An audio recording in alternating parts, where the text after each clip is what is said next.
Executive Media. Focus, innovate, succeed. Ikop bakube babifanani. Olikwenda bifanani birungi. Bakukube bakwize ti oli munoni. Omukolo bagukolere. Olina kwandula. Olina nankani bya wedding. Olina graduation.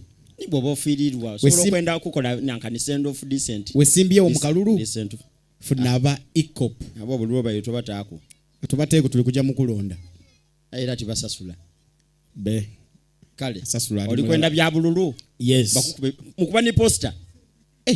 Ate bana. Mukuba poster. Olikwenda bana. Bana do kubutundu bali. Mu poster anguli mutunigira muko chali wife. Ani. Chali wa imwazira sente. Yasina n'okumuyamba oyo omusaada. Ikop. Eri ekindi aba ikop. Olikwenda poster. Kale. Bana. Butundu bali. Billboard. Jamba na ife aba. Business card. Mudikola. Nti naba akolene ya. Na debeta bolochuwa. Bolochuwa dindi. Bolochuwa chechimu. Ne business card. Ate kalenda. Muwandika ku t-shirt. Follow us on Instagram at ECOP Photography or call +256 702 935 078. Don't forget, they do it smart. Book with us today. And branding at Print Creations. From custom gift sets to unique promotional items, creative signages and general printing, we've got everything you need to elevate your brand. Visit us at Chum Towers, Suite 70 on Kuruma Road, Lighthouse, Suites D14, D15 and F13. We offer a wide range of stationery supplies, awards and a vintage collection that stands out. Call us today at 0934 893 333 or WhatsApp 0702 683 317. Follow us on Facebook, Instagram and X at Print Creations. Print Creations, where quality, excellence and uniqueness meet. Airtel Extreme Unlimited Internet just got better. Paying for an Extreme Unlimited Internet connection now comes with free data, SMS plus voice minutes to call and text across networks for the Muganga who pays the monthly bill. Dial *125# or call 125 today to upgrade to an unlimited, uncapped Airtel Internet experience. Airtel.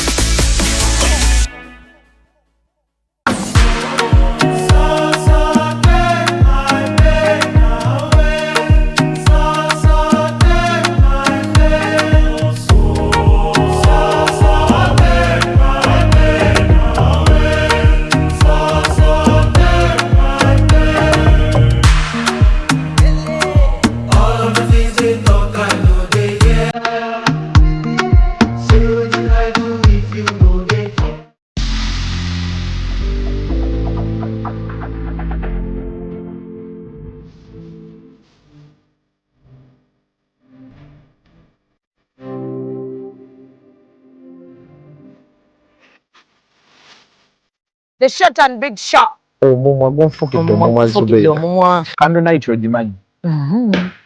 Bagita candle night bw'okutte gw'obba. Wa sugar teyamazanye ku live. Vamo gyekiri. Vamo. Bendera ddala. Omusajja ate nga anaakuswaza ajja kwana black sugar. Abasajja munyiga nga tebabati. N'oyingira n'atakubuuza. Ekibonyaabonya ababooda abasinga. Financial literacy. Oli abeera n'etaano ate nagenda n'akwanamu. Agala mutabani wange wakati w'emyaka alina okuba ng'ekyalo akikuttemu ekitundutundu.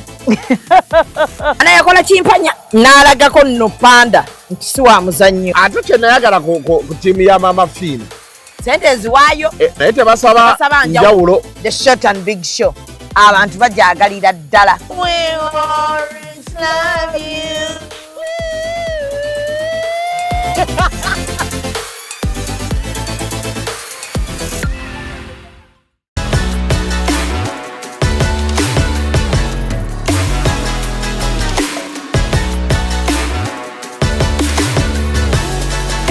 Hey yo, what's up my people? This is the baddest Azari right here on Executive Media with RealTime with Mimi. Stay locked in. Yeah. Computer Misuse Act Amendment 2022 eri assigningibwa president nerifuulibwa etteeka ng'era okujja mu parliament that time Right Honorable Rebecca Kadaga yali speaker and omubaka Muhammad Nsereko yajanga private members bill. At the time nsereka ebintu bya raising byali pertinent nti core gifts oba ekinyusi kya amendments ze kyali kukuuma recordings zino nti oli akurecordinga tomukkiriza, kyali kukuuma baana bano nti omwana waba toyina consents, you don't need to take their videos or what. Protection y'abaana ne protection ya data ali very serious. Kati nga olaba nira buli ayina ndagamuntu kimanyi nira ina data waffe kati twali twetagawo etteeka eririnza okukuuma n'ebitongole nga nira obutamala gajajamya data waffe kuba nira esookera ku makya negamba ffe tukuguzayo data abanauganda kakadde kamu tuwa settemeka. And if you've observed and abantu nga bagoberera ki ekigenda maaso mu nsi yonna, tunuulira abantu abasinga obugagga bonna mu nsi, what do they have? They have something connected to data. Tunuulira Elon Musk, Twitter. Tunuulira abantu nga Jeff Bezos, Amazon. Bonna balina connection ku kintu ekiriko data. So data has become very important nti nze nawe abaatula mu class z'amawulire ne bannaffe abalala twasoma course unit eyitibwa sociology. Sociology teaches us how to understand society, how society thinks, how people interact, because as journalists, what we do on an everyday thing, it's catching up with you. Kati Shalom victim. He's a victim of abantu amateeka agaakolebwa obubi, abantu abamu ge bagezaako okulwanisa enkya n'eggulo okunyigiriza abalala. So kati Shalom awe yabadde victim. Era we are falling a victim. Nti abantu abatasobola kutuula n'abantu kubanga abantu bagenda mu kooti enkya n'eggulo kuba kooti baziteekawo major roles, emu ku major roles oba core mandates za court is to settle disputes. The judiciary is to settle disputes. The entire arm settling disputes. But tulina okwebuuza ekibuuzo. At what level do we have to go to court?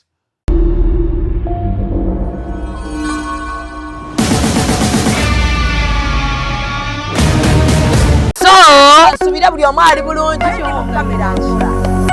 Akulindemu omuntu bw'aba akola mulinde. Badde ogamba ki wamma? Nabadde nno mmanyi bankyazizza. Ngani akukyazizza? Ekituufu enjala ennuma. Saagala kintu kyonna njagala mmere. So musiibye mutya bannange abalabi b'Executive Media.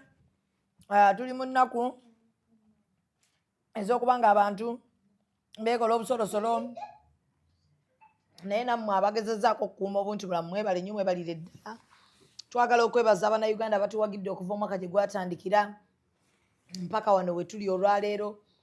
Njagala okwebaza Abannayuganda abanjagadde, abandeetpadde ebirabo, mwenna nti Mukama abanjagalire. Shamim Manjali erinnya lyange, tuli ku Executive Media. Twagala otuuka mu Feb nga tulina basubscribers emitwalo aga 5.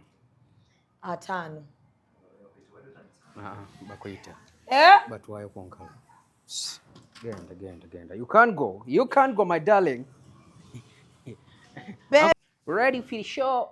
So njagala okubeebaza abantu abanjakadde okuva omwaka gye gwatandikira paka gye tuuse ku nkomekero yaago. Bingi ebibaddemu. It was not the best year, but it was good. Gubadde gusinga ku 2024 ne 2023. So tetusobola buteebaza Mukama ebyatuwaddemu, byatatuwadde ne byatuyisizaamu ng'ebizibu tugenda kubiyigirako okulaba nga twetereeza 2026. Nsaba Mukama atuwangaaze, buli omu amuwangalize kyamuwadde ne by'oyize mu 2025 bikuyamba okutambula n'omwaka 2026. Ndi ne Katongole wano era nga tugenda kubanga tuyita wano mu nsonga ezimu.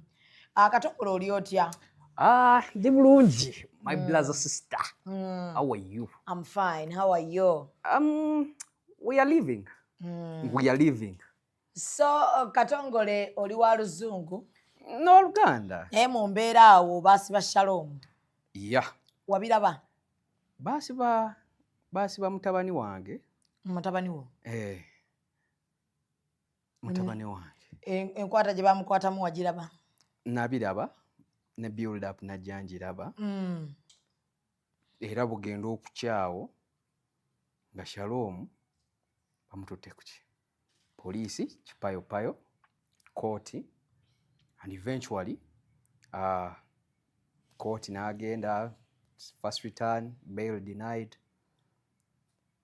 ne bamusindika n'akomawo recent paka we yatuukiddwa okuweebwa akakalu ka kooti nga we kayitibwa mbadde nfollowinga bulungi up and close ensonga za Shalom. Oyinza kumuwa amagezi ki Shalom? Shalom victim ng'abantu abalala. Of course they say ETEEKA waliwo ekintu kye bayita lady justice. Simanyi oba abantu buli omu akimanyi naye tebakimanyi we bakiyita. Omanyi omukyalo oyo akutte minzaani ey'enkanankana gye bakozesa mu mateeka ogwo bayita lady justice. Yes, lady justice anyambye nno. Lady justice yavaako principle eyo egamba nti the law doesn't have eyes, nti amateeka tegaba na maaso, nti tegalina kuba na maaso nga gakola.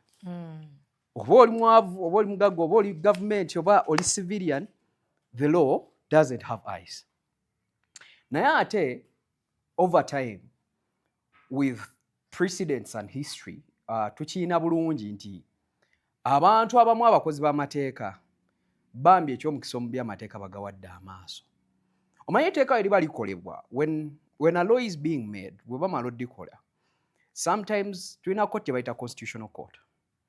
Constitutional court eyo ebiseera ebisinga mu mateeka ekulibwa omuntu aba deputy chief justice.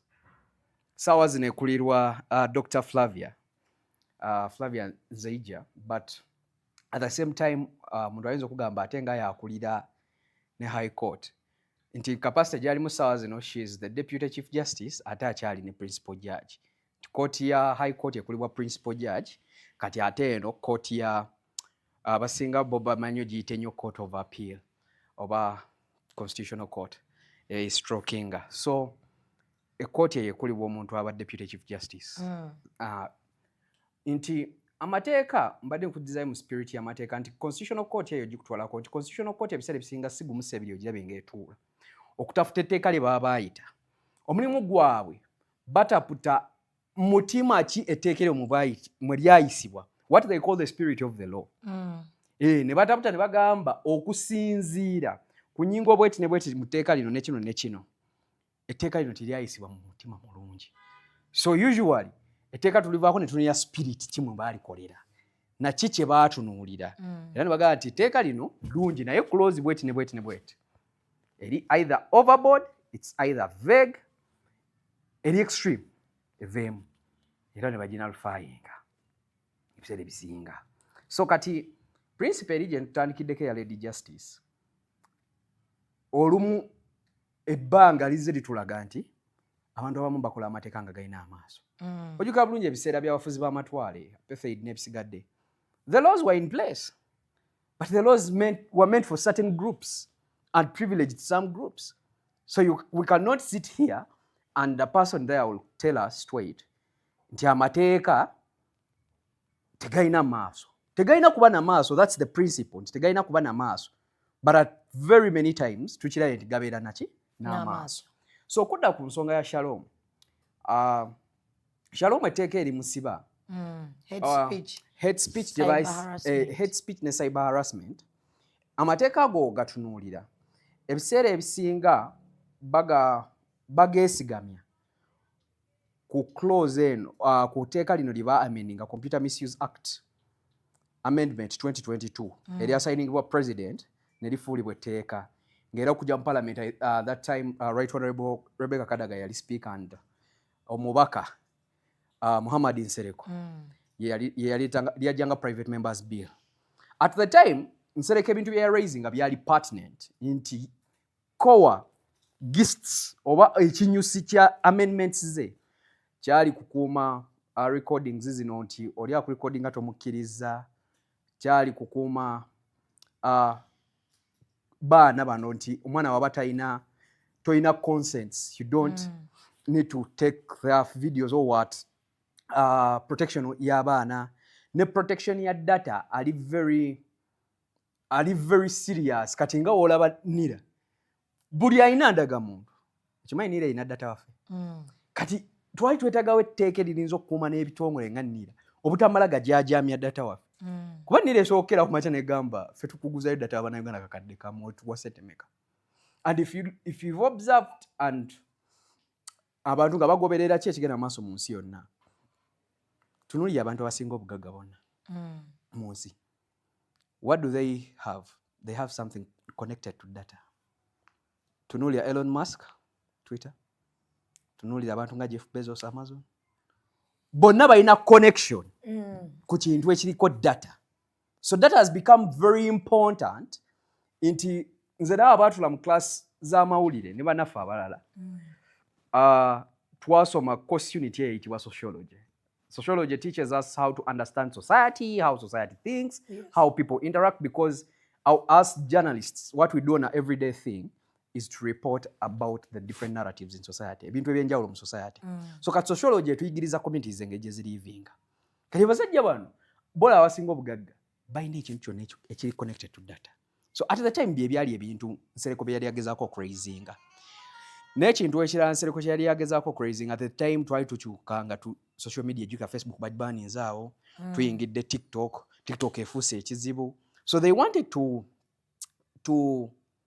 arrest the fears nga tebinnatuukawo mu bungi nga webimu bwe tubirabe olwaleero. But mwalimu obukwakkulizo obwali obw'amaanyi ennyo. Era mu January nga 10, 2023, Constitutional Court ng'ewuliriza petition eyali ereeteddwa ku tteeka lino. Eyali ereeteddwa abantu nga Chapter 4 Africa, that's Nicholas Opio kati, current ED I think that's Anthony, but human rights lawyer, bali bakulembeddwa I think at that time Karamaji bagenda mu Constitutional Court. Constitutional Court eyebiseera ebyo yali amaanyi, it was manyi baloya babayita the bar, members of the bar kati abalamuzi bo babeera ku bench. Yalina bench yali strong. Abalamuzi nga Justice Monica Mugenyi, RIP, the late Justice Kakuru, and of course the outgoing Deputy Chief Justice Richard Butera. So it was a high bench. Never ruling in section 25. Kubajjukira kati wano Nsereko yali aleta amendment mu 2012. Sorry, mu 2022. But in 2011 etteeka lino we lyakolebwa Computer Misuse Act. Kati mwalimu section 25 ya offensive communication.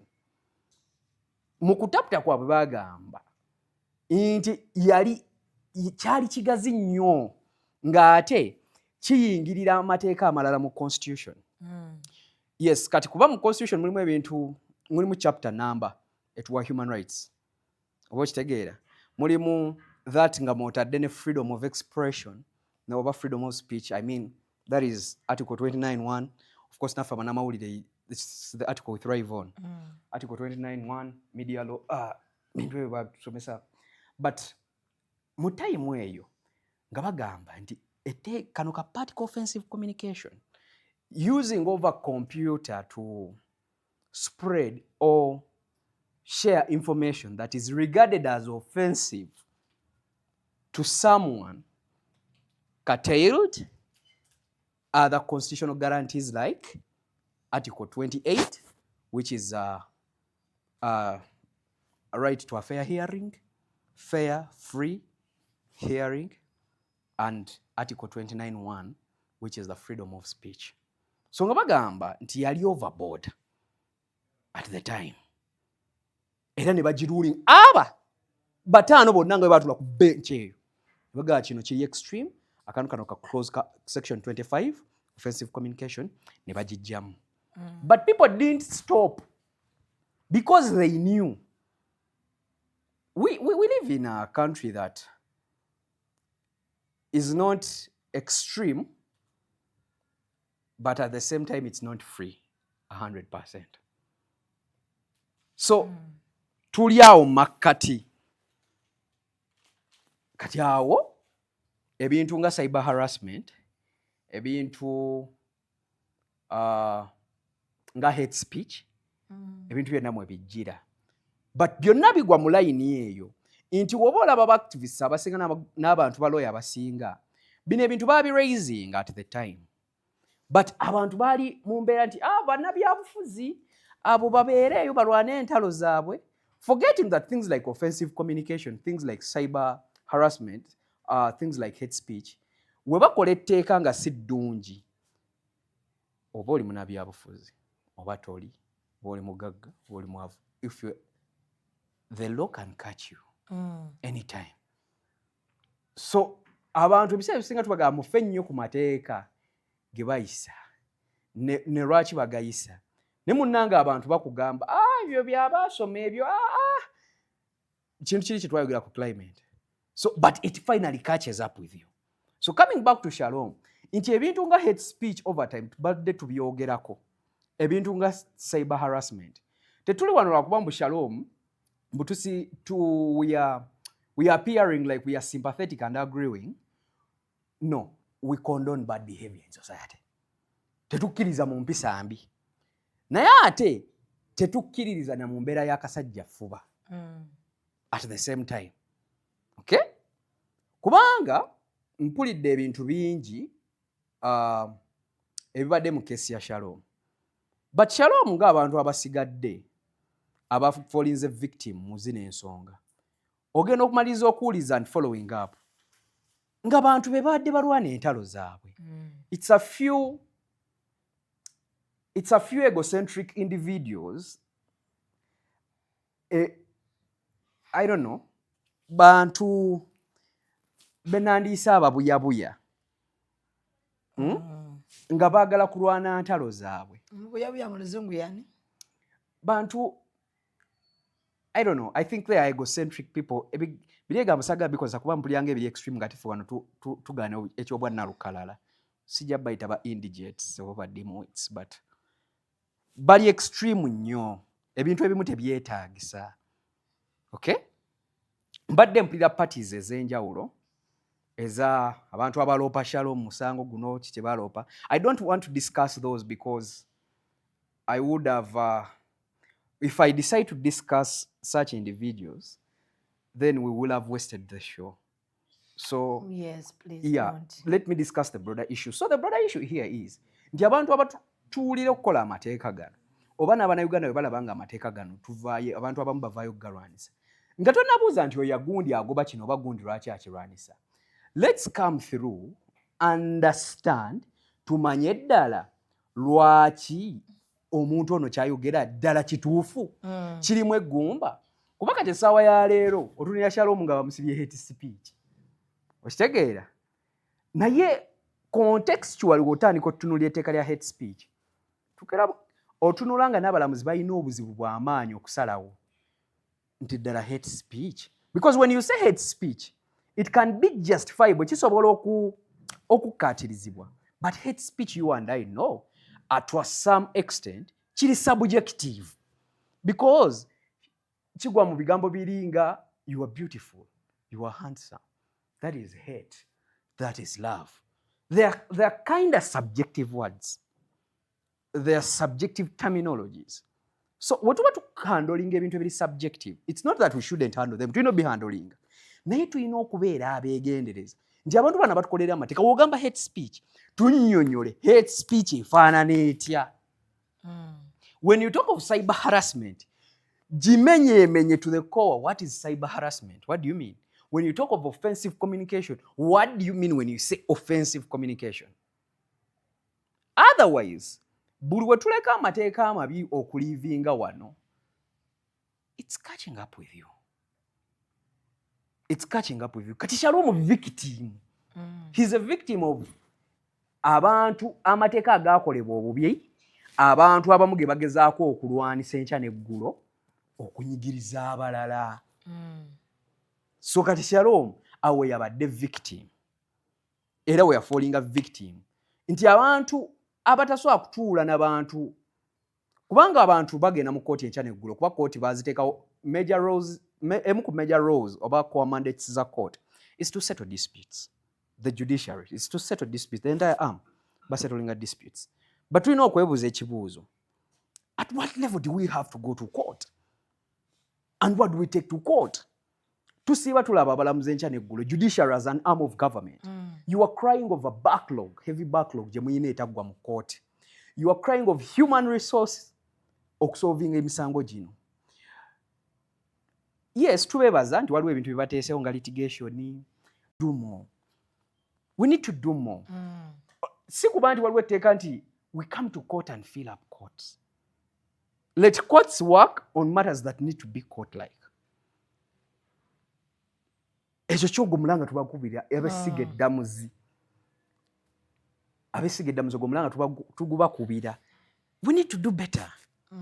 Kuba buli we munafuwa and just a normal person, a civilian, an ordinary citizen that thinks they have tried to extend to power and they think they hold power, comes out and says they asked the judiciary to release this man. We know the guarantees under which somebody is given bail. Yes. They are clearly stated in the Constitution. But if somebody makes such statements, enchane ggulo owulira abantu nga trust mu judicial process egenda ebakka. Kati essiga eddamuzi muyina okunyweza. Muyina okuddamu okutulaga nti you are in charge. You are not under the command of anyone. Because ulosoma batugamba namwe mwenyewe ekyoyogera you are an independent arm of the state. Yes. Kati buli omu atandika obbesibako every cat and hurry to come and say told the judiciary to let him go. Ekyo ekifaananyi kiba kirabika bubi. Abalamuzi tubatwala nga you are highly esteemed people. But what that brings is abalamuzi buli w'obalaba kuba abalamuzi babatwala nga bantu bakitiibwa. Usually abalamuzi abamu babeera n'abasirikale but abalamuzi ye omuntu gw'asalira omusango and then somebody goes n'agamba omulamuzi agusaze in respect. But when such issues start arising, trust mu judicial process ekendeera. Banaye abalamuzi tetwagala tuuka ku extent ng'abantu batandise okukuba abalamuzi. Kubanga process eyo ekyo ekintu kyekirina osembayo tuukawo. Nga tetujja kikkiriza tutuukawo. Kubanga essiga eddamuzi kkulu nnyo. Buli kintu kyetutambulirako kirina amateeka agakifuga. And amateeka gonna ge tukola tumaliriza tugamba they are all subordinates of the supreme rule of the land. Supreme rule of the land is the constitution. And who runs the constitution on our behalf in implementation is the judiciary. So if the judiciary is looking weak and it's at a time where they are at a crossroad, you know, kaba kaseera ka kazigizigi. Kati okumaliriza ku musango gwa Shalom, maybe nga tetuna kuconcludingako nandisabye omanyi DPP ya sanctioning emisango. Director of Public Prosecution. DPP omusango gwo nandisabye agugobe. Omusango gwa Shalom ogwo nandisabye DPP awandike kye bayita nolle prosecute. Omusango gagugobe. Yes, kubanga nsaba ne GRC Judicial Reform Committee wamu n'ebitongole byonna ebiriwo okulaba nti tukyusa amateeka. Commission ye Reform Commission. Etteeka eryo balitunulemu. Amateeka ago agakozesa ebigambo ebiri subjective. Tugannyonnyole tutegeeze nti bwe tugamba hate speech. Tuba tutegeeza kino n'ekino nti era anaakikola tajja kwewozaako nti teyakola ki teyamanya omanyi gawe utamanya amateeka tekukugiisa ku musango. Tajja kwennyonnyolako nti teyamanya. Naye kati abantu balina excuse nti tebamanya the hate speech is there. Abantu bamanya tebabasibidde. Omuntu mu hate speech tunnyonnyole when you say hate speech ntegeeza ki. Nga bwe munnyonnyola rape. Ebumu ku butundu bw'ensinga okwaga mu constitution emisango eginnyonnyolwa obulungi rape. Aga amateeka bagakwata ne bagannyonnyola paka to the dot. Yes. And Shalom, I know you are still on bail. I think tugira tuleera bakakamu cause matters of court tugira ne tuzirekera court. Tugira tuzirekera court. So wasoose wabadde wa Lungereza atategeera oba olina Birika. Sinnali akantu konna since morning. Ye njali nnuma. Since morning tinkarira anything. Tinkarira anything. So Jaden yali atya? Jaden, once again, twagala okusooka okwebaza Bannayuganda bonna. Twagala okwebaza Bannayuganda bonna olw'omutima omulungi gwe mulaze, olw'amaanyi ge mutaddemu. Twongera okubeebaza abantu bonna baddeko eno cause. Muli bangi kati bwe mbamenye ennyo olumu abamu mu mbeerabira ne munyiiga, naye eddwaliro lya TMR sirinza ddirekayo. Eddwaliro lya TMR n'alikulira n'abalikolamu bonna mwatuwa kye bayita cab. Era omuntu yenna ali eyo wabweru. TMR. The best hospital in Uganda so far. TMR. Twandigaye nti baatunyumiza. But we lived, so existed in that place. So, TMR, tubebaza. Team, kati ali bulungiko. Asobola okukola ebintu bye bya bulijjo eby'obulamu. Mbeera bagistabilizinga. So kati tukyali ku big mission ya kuŋŋaanya ennaku ze baamuwa zigaddeyo mmeka? Ennaku ze baamuwa leero we ziba ng'ennaku z'omwezi ziri 24. Kitegeeza ku nnaku 9 ajjako ennaku 24 kitegeeza tuba tusigazza ennaku mmeka? Tuba tusigazza ennaku nga 6 nga mu 6. Sente tubuzaayo nga mmeka? Sente were according to the latest updates ze nnina tuli awo tunoonya miliyoni nga 5-6 awo tutambulira. Yes. So Abannayuganda buli omu gyali, we are still doing the rally, we are still teaming up for team. Amaanyi nga gakendedde? Amaanyi go gadde gakendedde lwa nsonga ebintu bingi ebibaddewo. But I think Christmas time when tugenda ku activating buto campaign. Kuba campaign twetaaga oggiyo activating for the bigger goal. And it's better senga tuba tusindika kati wano we tuli paka at least January okutuuka nga kintu kino tukijje mu ddiiro. Nakusabidde tamitaaka. Wansabidde tamitaaka ku TMR. Basawo banninde kati ate wamaze okikolako. Bagenda kunuuna wenna. Kati tugenda kikolako ekyo. Otandike gym. Tugenda kikolako ekyo. So you're ready? Always ready. You know me and readiness. We are like this. We are pair. Wasoma biki? Nze. I'm a journalist. No kaleeta lugezigezi. Olugezigezi era luba lw'abagezi. Olugezigezi luba lw'abagezi n'olusirusiru luba lw'abasiru. Kati bwe luba lugezigezi then I'm a bright man, which I'm not apologetic for. Nasoma mawulire. Journalism and mass communication. I'm also a student of society. I'm affiliated to the law. I love the law so much. Naina kuba lawyer. And I think I'll go back sometime to school and do law. I'm a student with the historicity of literature as well. Njagala nnyo literature oyo. Of course, na history mwenyini. So, I'm a humanities person. Subjects as a humanities. Yes, I'm a humanities person. Yeah. Oli mufumbo? Sinnaba kufumbirwa. Sinnaba kuwasa. Tonnaba byetabamu ebyo? Sinnaba byetabamu, but when the time is right, we'll get there. You seeing someone? I'm seeing someone, of course. Lwaki okirowoozaako? No, when you say seeing someone, it is in the sense. So I was still putting context to the seeing to understand seeing kijoyogerako. Like? Kubanga nange, of course I'm seeing someone. How is she? I think those are matters of non-disclosure. I like privacy. Ali atya? I like privacy. Ali atya omukyala? Bali bulungi. Bameka ati? Abantu bonna. Abakazi? Omukazi.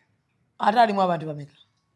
Anti aba alimu omukyala, omukazi, omuwala, girlfriend, fiancé. Kati bwe mumala okuwasaganya awo aba afuuse munno ky'oba wali mulayira. Yeah.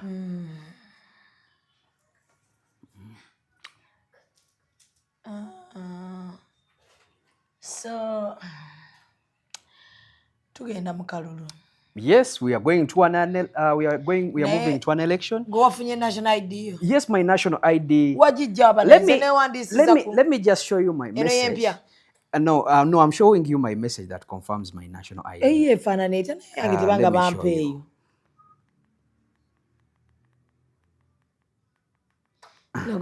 National ID card linked to. Yeah, has reached Kampala Machindi Division Office. Where you ogifunyedde? Nakubyeyo baji wangaweri, so I'm picking it on the 26th.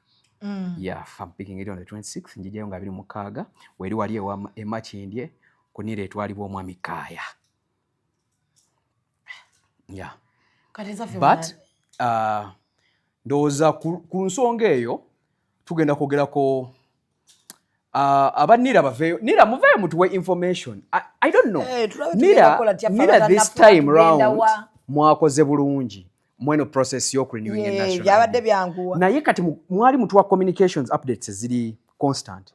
Mukomeewo mutuwe updates abantu mbanyonyo ekigenda maaso. Abamu tetunafuna national ID. Atenga kati ebintu bwe tuli one vote, one ballot, one serial number.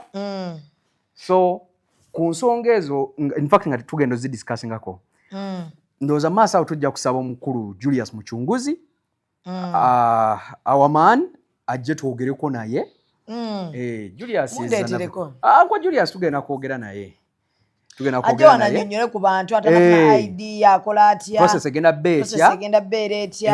Aba bitunyonnyole ebi. Mwami Julius Muchunguzi spokesperson wa Electoral Commission tugenda kwogera naye. Tugenda kwogerako naye. Amina. Producer wabi. Obadde okyayogera kalulu. Nga ogamba nti tugenda mukulonda. Yes, tugenda mukulonda. Abantu bagenze mu byalo mbo tebadda. You know. Okumanya kirungi ki ekiri mu kulonda? Ekirungi ekiri mu kulonda kiikino. Inti okulonda okwetaba mu kulonda abakulembezeebo. This is an electoral process. Mpulira nnyo emboozi eyo buli kye twalina baakitujjako baakitwala. Sibamanyi be baboogerako kuba tebaboogera mannya bakozesa ekigambo ekyo. But we weetaba mu kulonda abakulembezeebo. Shamimu osobola okufuna enkyukakyuka. Naye buli wetugenda nga tulaba ebintu vote apathy nga yeeyongera abalonzi obutajja kulonda. Mwewandisa banyi naye mujja batono. Kitegeeza ky'oyagala oba ky'ogamba kye baakutwalako oba ky'oyagala kibeera. Oba tokirwaniridde ate kiba tekijja kubeerawo. Kubanga obululu numbers. So when you register 15 million and then you are 10 million complaining but 3 turn up on the voting day, how do you expect what you are complaining for to be changed? Okwetaba mu kulonda eyo process. Mugamba eddembe lyaffe balituwa ate ne balitujjako. Kati lino ery'okulonda oliyina. It's one of the rights you still have. Go use that right and participate in the process of choosing your next leaders. And it's also your electoral, it's your right. But Yakubuza wakola in that time. At least you will have to say, nonzo obululu mukaga. Nkozo omulimu gwange nga munnansi. Nga tetunagaba abantu nti government etuwadde embe lyaffe. Simanyi oba bannansi abali bamanyi obuvunaanyizibwa bwabwe eri state. The state erina obuvunaanyizibwa eri ba citizens. Naye namwe mwina roles, naffe tulina roles and responsibility eri state. So before we cry and of course I'm not saying they are not your causes are not valid, but they are only valid when you come and tick that person. Bino ebyokusudiya abantu mbirekera awo. Kubanga ekintu kigula mukaki muka box. So come and tick the box. Njagala okulwanisa embeera eya bajja kabba bajja kakwatako. Omanyi obubbi nabo butuuka ne bukowa kale we bwaje ebuli. Kati gwe jangu candidate wo gwe muganda gwe muwagira. Mujje milioni 15 mu mulonde. Kale tulabe naakwe banaakabba. So zino efforts zonna nga tuzikola ze tugalvanizing paka kunako lwa 15th January. Buli omu aveeyo agenda londe omukulembeze we kwayagala. Abantu tebalina kibatwala mu kyalo. We were all worried that we are going to have one of the most notorious and violent elections in the history of Uganda. Yes. Fenna. But kava ekyuse si bwe badde. Kava ekyuse. Si bwe badde. nti kana akalulu ate kali peaceful okusinga obululu bungi obuyise. Mulimu election violence naye kubuulibwe tukomparinga kuba tuba tukomparinga statistics, we look at the pre, during and maybe post. Singa tukwata reports banamawulire bakoze ez'enjawulo oba neza police, electoral commission, abantu abadde injured n'abafiiridde mu kalulu kano sofa campaigns zino nga tubulayo ennaku ntono okulonda, you'll find out that it's the least compared ku bululu nga bubiri bwe tusembezaayo emabega. Which I think is an achievement. It's the first time we have gone into an election ngegwanga lyonna likawaddeyo nti kano si kuwona na kufa and we go almost 60 days nga teri kizibu, not until ebyatuukawo embalala we byatandika and those cases that have preceded in Iganga and so forth, so on. So we literally went for almost 60 days nga tetulaba bannabyabufuzi nga beesika n'abakuuma ddembe, buli omu ng'akola bibye. Wavaayo abasiro bagamba akalulu tekaliimu vibe olw'okuba temuli kwekuba. So you wonder the reasoning and people that people have.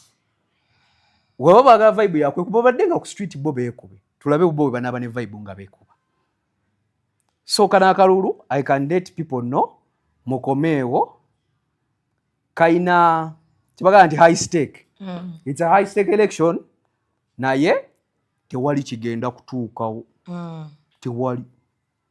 Tewali yadde mukomeewo tulonde lino eggwanga lyaffe ffenna kuba tewali walala we tuyita waka wano. This is the only home we have and we shall have a peaceful election. That one I can authoritatively tell nti akalulu kagenda bbaayo kagenda bba ka mirembe. Abakuuma ddembe mweddeko, bannabyabufuzi tweddeko, abalonda tweddeko, abalondesa n'abakuuma obululu bwe babalonze ffenna tweddeko, kubanga ffenna eno process tuli ba duty bearers. Buli omu alina omugugu gw'alina ositula. Waliwo tugudividingiramu we wakyuka naye nga buli omu alina omugugu gwe. Bannaye buli omu omugugu gwagusitule bulungi. Ugandans, we are going to have a peaceful election. We are going to have a peaceful election. So bannaye katubeerekereze musiibe bulungi mweraba. Executive Media. Focus, innovate, succeed.